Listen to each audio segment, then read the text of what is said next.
E você também pode patrocinar a gente, tá bom? Como que você faz isso? Você vira membro do Flow. E o que você ganha virando membro do Flow? Gostei dessa mudança de approach. Gostou? Boa, né? Vamos manter? Vamos. Tá bom. Então patrocine a gente agora. Adorei essa. Mas puxando um pouco pro papo inicial, o que você acha que vai acontecer daqui pra frente? Porque, querendo ou não, tá rolando um questionamento das instituições. Eu acho que a gente tá passando por isso. E aí, elas vão convalescer? Elas vão deixar de existir? Vão novas instituições sendo criadas com outras filosofias, com outros princípios? Não, primeiro, no caso da OMS, por exemplo, que você falou, essas instituições são novas, né? Se a gente pensar em termos de Igreja Católica, tem 2000 anos. Essa é uma instituição foda. Sim. Né? Não a OMS ou a ONU. Sim. A Igreja Católica é uma instituição foda. Mas ela mesmo caiu, tá em total descrença pouco. Não, mas ainda tem muito católico. Tem, com certeza. Católico pra cacete. Com certeza. Né? E assim, se você pensar, hoje ela é mais forte do que era 1800 anos atrás. Certo? Com certeza. Inclusive ela tem mais aparato hoje do que tinha. Às vezes a gente tem a impressão que mas ela é um tinha poder antes... mais, é um poder mais escondido, é um poder mais Mas acho que relativamente ela tinha mais poder antes. Não, é que assim, primeiro, no ano 1300, por exemplo, para você conseguir fazer uma coisa na Europa, onde está a sede da Igreja Católica, apesar que não começou lá, mas assim, propriamente o cristianismo, né? Mas assim, para a Igreja Católica fazer uma coisa acontecer, você não tinha penhora online, entendeu? Hoje o Estado é infinitamente mais poderoso do que era antes. Hoje um juiz tira sua grana com um clique. E se você quiser provar que estava errado, vai levar 5 anos. E você vai gastar um dinheiro do caralho para conseguir ver esse dinheiro de volta, certo? Verdade. A Igreja Católica não tinha esse poder no ano 1300. Ninguém tinha. Não só a Igreja Católica. Então, às vezes, a gente tem uma imaginação que a Igreja Católica era muito poderosa na Idade Média, mas esse poder, ninguém tinha um poder como se tem hoje. Que você chega num lugar rápido. Compara com peste. A peste não viajava tão rápido como viajou o coronavírus. Porque não tinha avião. Como hoje você tem uma capacidade positiva de poder, como se fala, você vai lá e faz uma coisa acontecer, você vai lá e toma a terra de alguém, você vai lá e não deixa a pessoa entrar no lugar que não se tinha antes. A estrada, o cavalo, levava... Ninguém sabia quem era quem. Não se sabia que era o rei. Você não sabia que era o rei. O rei podia andar na rua e ninguém sabia, porque ninguém sabia a cara dele. Certo? Ninguém sabia. Ninguém sabia quem era tal pessoa. Porque você não tinha foto, você não tinha televisão, você não tinha como a imagem da pessoa viajar. Esse aqui é o rei, ó, tá vendo? Não tinha. Tem filmes que mostram isso muito bem. Eu lembro de um filme especificamente sobre a Joana d'Arc, acho que assisti esse filme. do Luc Besson, né? Não, tu não assistiu esse filme. Era um negócio de trabalho de escola.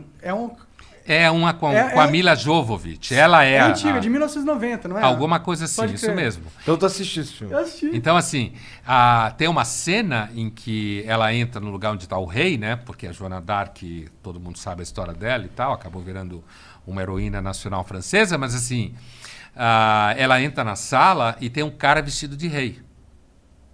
O rei era outro. Uhum. Mas eles fazem isso por quê? Porque ninguém sabia que era um rei, fora aquelas 5 pessoas que viviam ali. Mais que 5, mas um número pequeno. E ela acerta que é um rei, é claro, é um filme. A ideia de que ela estava iluminada por Deus, entendeu? Então ela sabia que era um rei de França. O filme joga com o fato que era real. Então, quando a gente pensa em poder, uma coisa é o que a gente imagina que era o poder. Nunca houve um poder... Por exemplo, a Igreja Católica não conseguiu ter o mesmo poder que o Império Romano teve. O Império Romano, para a época, teve um poder do cacete. Fez estrada, fez esgoto, fez aqueduto, montou esquemas de escola, certo? Organizado militarmente e tal. Então, quando você pergunta o que eu acho, quando fala da OMS, por exemplo, sei lá, daqui uns 5 anos, quando ninguém lembrar da pandemia, porque vai esquecer, como se esqueceu a gripe espanhola, talvez ninguém lembre que a OMS cagou, entendeu? Entendi. Talvez ninguém lembre.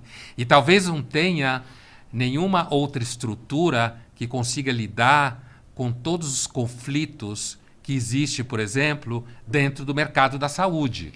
Porque o mercado da saúde só cresce. Então, ele vai precisar, como já precisa, de algum sistema de contrapeso no conflito entre Estados Unidos e China no mercado da saúde, e a OMS faz um pouco esse papel, entendeu? De fazer esse jogo político, de vez em quando dar a vacina para pobre, como agora, certo? Porque o cara não tem acesso, aí ela faz uma presença com vacinas. Então o mundo ele é muito mais complicado do que parece, às vezes. Então não sei se a OMS vai perder toda a credibilidade. Talvez se a pandemia durasse 10 anos, perdesse. Entendi. Entendeu? Fodesse total. Não conseguisse viabilizar vacina, não conseguisse, principalmente para os países mais pobres, não conseguisse equilibrar a pressão entre China e Estados Unidos. Mas como não deve durar, provavelmente, por causa das vacinas e isso seguramente já tem alguns sinais, né? Você pega, por exemplo, Netflix está começando a fazer temporada. Por quê? Porque nos Estados Unidos está começando a poder gravar filme. Por quê? Porque grande parte da população está vacinada. Principalmente ator, atriz, roteirista, diretor. Então, significa que aparentemente está começando a ceder. O que é normal. Já cedia sem vacina. Sim. A gripe espanhola passou sem vacina. Sim. Né? Pode crer. Então, com vacina, é provável que ela comece a ceder. E aí o mundo começa a entrar... Voltar a como tava antes, quando ninguém nem mencionava OMS, essas porra. Eu tendo a ser um pouco... Eu tendo a ter outra visão, pra ser sincero. Eu acho que a gente começou um processo que não vai acabar tão cedo, sinceramente. Qual o processo de questionamento De questionamento. instituições? Eu acho que a população, antes ela era totalmente coordenada pela mídia e o acesso à informação era totalmente limitado. E agora não é. E aí fica difícil você controlar. Fica difícil você se passar por uma instituição mundialmente responsável, não sei o quê. Porque a gente vai saber, o cara que trabalha na OMS, ele vai ter Twitter, ele vai fazer uma cagada, entendeu? E ele vai contar para não sei o quê. O outro cara também. E aí vai ter um escândalo de não sei o quê, porque foi gravado nas câmeras em Xangai, não sei o quê, entendeu? E eu acho que isso vai acabar minando as forças que as instituições tinham de parecer imune ao resto da humanidade, ser alguma coisa acima, tá ligado? De ser um poder realmente dos sabichões poderosos e... Eles nunca foram sabichões e poderosos, mas eles né? passavam como? Mas você tem que levar em conta que, por exemplo, tem quase a África inteira depende de instituições como o OMS para ter médico, hospital.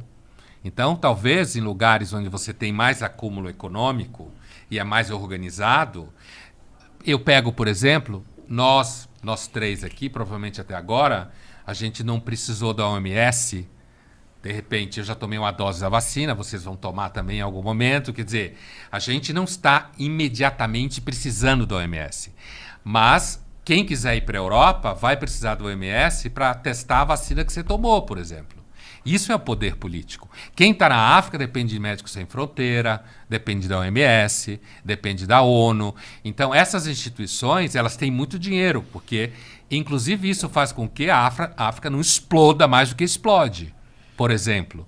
Entendeu? Eu acho, o que você fala, eu acho que é mais visível o que você fala em questões de eleição, por exemplo. O que você está falando. Que você tem uma desarticulação de processos centralizadores por conta da sociedade em rede, que é o que você está falando. Então, nas eleições a gente sente isso já. No Brasil a gente sentiu, Macron foi um efeito disso na eleição da França. E está sentindo agora também. Nos Estados agora, desde a questão dos coletes amarelos, certo? Nos Estados Unidos também se sentiu isso, tanto no Trump quanto para derrotar o Trump agora, certo? Então você tem discussões, porque na realidade as redes sociais também, elas são business, né? Total. Elas são business. Então, uma coisa é um carinha postar um vídeo que vira um escândalo, mas esse escândalo de hoje pode sumir amanhã, né? Que nem cancelamento. Cancela hoje e descancela amanhã. E aquilo que cresce nas redes sociais, cresce porque tem capital dentro. E esse capital está preso numa rede de capital.